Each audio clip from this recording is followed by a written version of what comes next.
অনলাইনে যে কেউ ঘরে বসে মনোনয়নপত্র জমা দিতে পারবেন। যিনি শীর্ষ দুর্নীতিবাদ সেই হয়তো এলাকার জনপ্রতিনিধি হবে। আসলে যে আমরা আমাদের জাতীয় নাগরিক পার্টির মনোনয়ন প্রত্যাশীদের জন্য সারা বাংলাদেশের কাছে আমরা আজকে আমাদের মনোনয়ন ফর্ম উন্মুক্ত করে দিয়েছি। আপনারা জানেন যে আমাদের রাজনৈতিক প্রেক্ষাপটে রাজনীতিটা আটকে ছিল অল্প কিছু মানুষের মধ্যে। সাধারণত এলাকায় যিনি খুব সৎ, খুব যোগ্য জনপ্রতিনিধি হিসেবে কাজ করতে পারেন, অনেক কারণে তারা সামনে আসতে পারেন।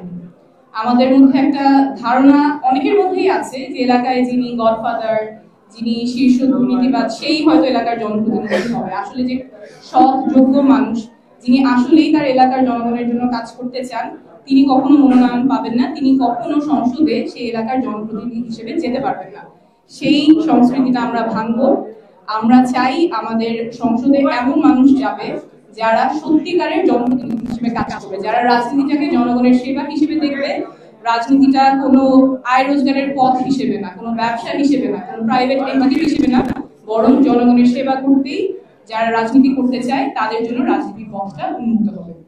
সেই উদ্দেশ্যে আমরা আজকে নির্বাচন পরিচালনা কমিটি থেকে এই প্রেস ব্রিফিং এ 3টা মাধ্যমে আমাদের মনোনয়ন সংগ্রহ করতে পারবেন এবং আমাদের আহ্বান থাকবে আপনাদের যারা আজকে এই প্রেস ব্রিফিং দেখছেন, পরবর্তীতে দেখবেন, আপনাদের এলাকার যেই মানুষটা সবচেয়ে সৎ, সবচেয়ে যোগ্য, আপনাদের কথা সংসদে তুলে ধরতে পারবেন, তাকে উদ্বুদ্ধ করবেন আমাদের মনোনয়ন ফর্ম সংগ্রহ করার জন্য। জাতীয় নাগরিক পার্টির পক্ষ থেকে এটা কমিটমেন্ট, সবচেয়ে যোগ্য প্রার্থীটাকেই আমরা মনোনয়ন দিব।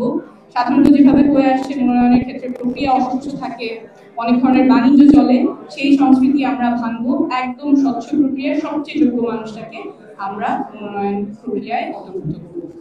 তো 2 ধরনের প্রক্রিয়ার কথা বললাম। একটা হচ্ছে আমাদের যে কেন্দ্রীয় কার্যালয়, এখন যেখানে প্রেস কনফারেন্সটা হচ্ছে, সেখানে এসে মনোনয়নপত্র জমা দিতে পারবেন। অনলাইনে যে কেউ ঘরে বসে মনোনয়নপত্র জমা দিতে পারবেন। আর 3 নম্বর পদ্ধতিটা হচ্ছে আমাদের যে মুখ্য সংগঠক আছেন জনাব হাসনাত আব্দুল্লাহ, সার্জিস আলম, আমাদের উত্তরাঞ্চল এবং দক্ষিণাঞ্চলের মুখ্য সংগঠক, এবং আমাদের 10 জন বিভাগীয় সাংগঠনিক সম্পাদক আছেন, তাদের মাধ্যমে আপনারা মনোনয়নটা জমা দিতে পারবেন। আমি বিভাগীয় সাংগঠনিক সম্পাদকদের নামগুলো বলে দিচ্ছি। রংপুর বিভাগে আতিক মুজাহিদ, রাজশাহী বিভাগ ইমরান ইমন, সিলেট বিভাগে এজেশাম হক, ময়মনসিংহ বিভাগে আশিকিন আলম, ঢাকা বিভাগে সাইফুল্লাহ হায়দার, ফরিদপুর বিভাগ নিজামউদ্দিন, চট্টগ্রাম বিভাগ এস.এম. সুজাউদ্দিন, কুমিল্লা বিভাগ মোহাম্মদ আতাউল্লাহ, খুলনা বিভাগ ফরিদুল হক এবং বরিশাল বিভাগে অ্যাডভোকেট মুজাহিদুল ইসলাম শাহীন।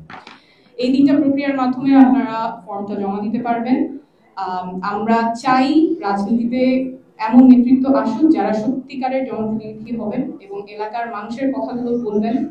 আগের মতো যেই রাজনৈতিক সংস্কৃতি ছিল সেই সংস্কৃতির সত্যিকারের জনগণের প্রতিনিধি আমরা এই প্রক্রিয়ার মাধ্যমে উঠিয়ে আনতে চাই।